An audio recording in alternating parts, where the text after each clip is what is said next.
Hello दोस्तों, आज हम बात करेंगे फ़लस्तीन की, इज़राइल की, जेरूसलम की, हमास की और हिज़्बुल्लाह की। आप आज से लगभग 8-10 दिन से लगातार टीवी चैनल, सोशल मीडिया, अखबार वगैरह से ये देख व सुन रहे हैं कि हज़ारों लोगों की जान चली गई फ़लस्तीन और इज़राइल की लड़ाई में। आपको सारी बातें तो मैं नहीं बता सकता इतनी छोटी वीडियो में, लेकिन कोशिश करूँगा कि इतनी छोटी वीडियो में ज़्यादा से ज़्यादा आपको मैं बातें बता सकूँ। इस वीडियो को पूरा देखें, आखिर तक देखें। फ़लस्तीन क्या है? फ़लस्तीन एक देश है, हमारे मुल्क भारत की तरह। जैसे हज़ारों साल से हमारा देश भारत है, ऐसे ही हज़ारों साल से फ़लस्तीन एक मुल्क है। भारत से एग्ज़ाम्पल इसलिए दे रहा हूँ कि फ़लस्तीन हमारे यहाँ से करीब 6000 किलोमीटर दूर है। सारी बातें आप नहीं समझोगे, लेकिन अपने देश का एग्ज़ाम्पल दूंगा तो सही और आसान समझ जाओगे आप। आखिर फ़लस्तीन की जो लड़ाई की मेन वजह है वो बिल्कुल भारत की तरह बंटवारा है। इस लड़ाई की असली वजह फ़लस्तीन और इज़राइल की ब्रिटेन हुकूमत है। बिल्कुल ऐसा समझ लीजिए, जिस तरह हमारा देश भारत है ऐसे ही फ़लस्तीन है। हज़ारों साल से भारत है, ऐसे ही हज़ारों साल से फ़लस्तीन है। भारत और फ़लस्तीन पे ब्रिटेनी हुकूमत यानी कि अंग्रेज़ों का राज था। जब अंग्रेज़ भारत से गए तो उन्होंने यहाँ पर हिंदुस्तान के 2 हिस्से कर दिए, यानी बंटवारा कर दिया। पाकिस्तान अलग देश बना दिया हमारे भारत मुल्क के हिस्से में से ही। ये कहानी थी हमारी 1947 की वक्त की। वैसे ही तो उन्होंने 1948 में यानी हमारे देश से 1 साल के बाद ये नफ़रत और दुश्मनी का बीज बो दिया। उन्होंने वहाँ पर भी जाते वक्त ऐसा ही किया कि फ़लस्तीन के 2 हिस्से कर दिए, क्योंकि फ़लस्तीन जो हज़ारों साल से था एक अलग मुल्क, जिस पर कभी उस्मानिया सल्तनत का भी कब्जा रहा, ब्रिटेन सरकार का भी कब्जा रहा। 1917 के आसपास उस्मानिया सल्तनत ने अपने कब्जे में कर लिया और 1946 में जब ब्रिटेन की वहाँ पे हुकूमत थी तब भी फ़लस्तीन पूरा फ़लस्तीन था, ना ही इज़राइल कोई देश। बल्कि जाते वक्त वो ये दुश्मनी का बीज और बंटवारा कर गए, क्योंकि वहाँ पे जो यहूदी थे 1933 में हिटलर जो जर्मनी का राजा था, जो ईसाई था, वो यहूदियों से इतनी नफ़रत करता था कि उसने 1933 में पूरी दुनिया के यहूदियों को ढूंढ कर, टोटल 90 लाख यहूदी थे उस वक्त पूरी दुनिया में, 90 लाख यहूदियों में से 60 लाख यहूदियों को मौत के घाट उतार दिया, जिसमें 15 लाख तो बच्चे थे। पूरी दुनिया में कोई भी देश उन्हें पनाह नहीं दे रहा था। तो जिस तरह से यहाँ पे ईस्ट इंडिया कंपनी ने थोड़ी सी जगह मांगी थी सूरत में, और फिर धीरे धीरे उन्होंने पूरे भारत में कब्जा कर लिया। और जाते वक्त इंडिया और पाकिस्तान अलग कर गए, हिंदू मुसलमान करके बंटवारा कर गए। वैसे ही उन्होंने वहाँ पे थोड़ी सी जगह मांगी थी रहने के लिए कि हमें हिटलर यहूदियों को ढूंढ कर मार रहा है, आप मेहरबानी करके थोड़ी सी हमें जगह रहने दे दें। उस टाइम वहाँ पर फ़लस्तीन में उस्मानिया सल्तनत थी, मुसलमानी हुकूमत थी, उन्होंने वहाँ पर जगह दे दी। और धीरे धीरे रह कर यहूदियों की तादाद बढ़ती गई, ज़बरदस्ती हठधर्मी करते रहे, अत्याचार करते रहे फ़लस्तीनियों पर, और अपनी मांगें करने लगे कि हम यहाँ पर जगह लेकर रह सकें, खरीद सकें, क्योंकि उससे पहले वो जगह नहीं खरीद सकते थे और ना ही पूरी दुनिया में कोई यहूदियों का देश था। आखिरकार जब ब्रिटेन हुकूमत वहाँ से गई तो उसने इस बात का पूरा फ़ायदा उठाया, मुस्लिम और यहूदियों के बीच में फ़लस्तीन के 2 हिस्से करके, बल्कि 3 हिस्से करके, बंटवारा करके, उसके टुकड़े करके 1948 में एक देश अलग बना दिया।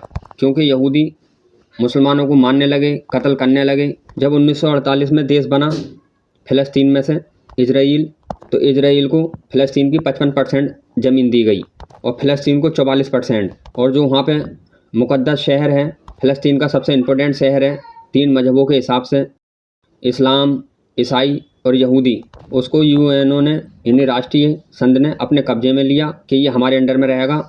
44% पे फ़लस्तीन और 55% भूमि का हिस्सा इज़राइल का रहेगा। लेकिन इज़राइल नहीं माना, उसकी हरकतें बराबर रहीं यहूदियों की, और मुसलमानों को सताते रहे, उनके बच्चों को मारते रहे। धीरे धीरे फ़लस्तीन कमज़ोर होता चला गया। आज की तादाद में इतना कमज़ोर हो गया फ़लस्तीन कि वहाँ का राष्ट्रपति और प्रधानमंत्री फ़लस्तीन में नहीं रहता, डर की वजह से कि कब इज़राइल हम पे हमला कर दे। और इस कंडीशन में है इस टाइम फ़लस्तीन।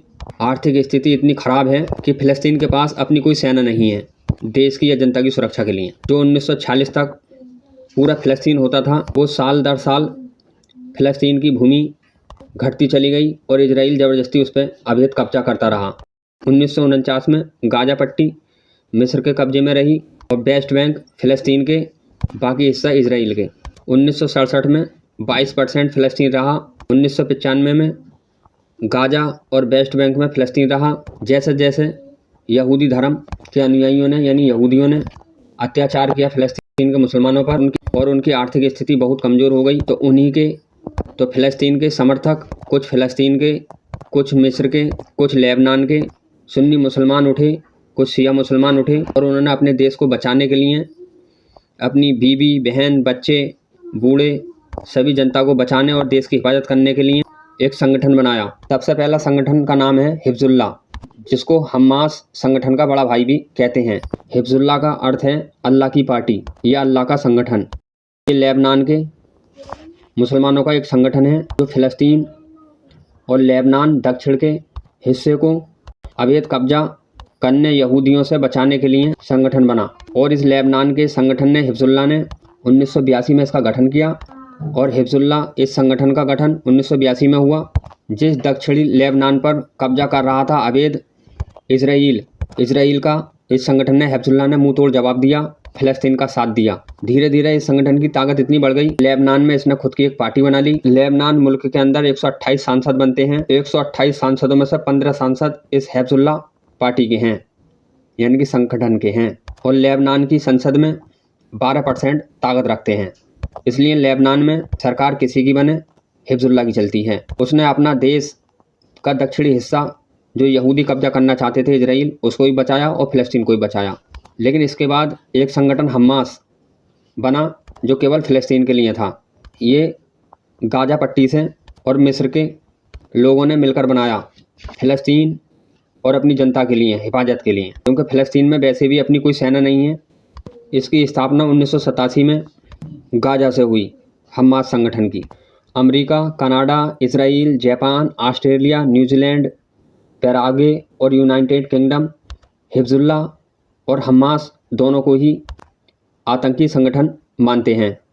तबकि ये देश तुर्की, ब्राज़ील, मिस्र, ईरान, नॉर्वे, कतर, रूस, सीरिया और चीन इस संगठनों को सही मानते हैं। उस देश की हिफाजत के लिए और जनता के लिए मसीहा और हीरो मानते हैं और मुसलमान भी। अब आप समझ गए होंगे कि हमारे देश में, हिंदुस्तान में अंग्रेज आए, थोड़ी सी जगह ली उन्होंने, सूरत में ईस्ट इंडिया कंपनी खोली। धीरे धीरे उन्होंने पूरे देश पर कब्जा किया, अत्याचार किया, गुलाम बनाया। लेकिन हमारे देश में भी हमारे देश की जनता के लिए और देश को बचाने के लिए भगत सिंह जी, सुभाष चंद्र बोस, अशफाक उल्लाह खां, राम प्रसाद बिस्मिल, तुर्रम खां, मोहनदास करमचंद गांधी जी, सरदार वल्लभ भाई पटेल जी, रविन्द्रनाथ टैगोर जी वगैरह हमारे देश में हमारे देश को और हमारे लिए हीरो बने, मसीहा बने। वैसे ही फ़लस्तीन और फ़लस्तीन की जनता के लिए हिफाजत करने के लिए हमास और हिब्ज़ुल्लाह लेबनान के लिए हीरो और मसीहा का संगठन है। और दुनिया के सबसे पुराने शहरों में से एक शहर जेरूसलम है, जो 2018 में इजराइल की राजधानी अमेरिका ने घोषित कर दी। जब 1908 यूएनओ के प्लान के मुताबिक बंटवारा हुआ तो 55% इजराइल को मिला इसका हिस्सा और फ़लस्तीन को 44%, 1% जेरूसलम संयुक्त राष्ट्र के पास रहा, जिसमें तकरीबन 35 एकड़ ज़मीन आती है। ये 35 एकड़ की ज़मीन की लड़ाई नहीं है, बल्कि 3 धर्मों की लड़ाई है, इस्लाम धर्म, ईसाई धर्म और यहूदी धर्म। सबसे पहला इस्लाम धर्म का दावा है कि इस्लाम धर्म इब्राहीम अलैहिस्सलाम को भी मानता है। इब्राहीम अलैहिस्सलाम से पहले जो नबी आए, इदरीस अलैहिस्सलाम या आदम अलैहिस्सलाम, सभी को मानता है।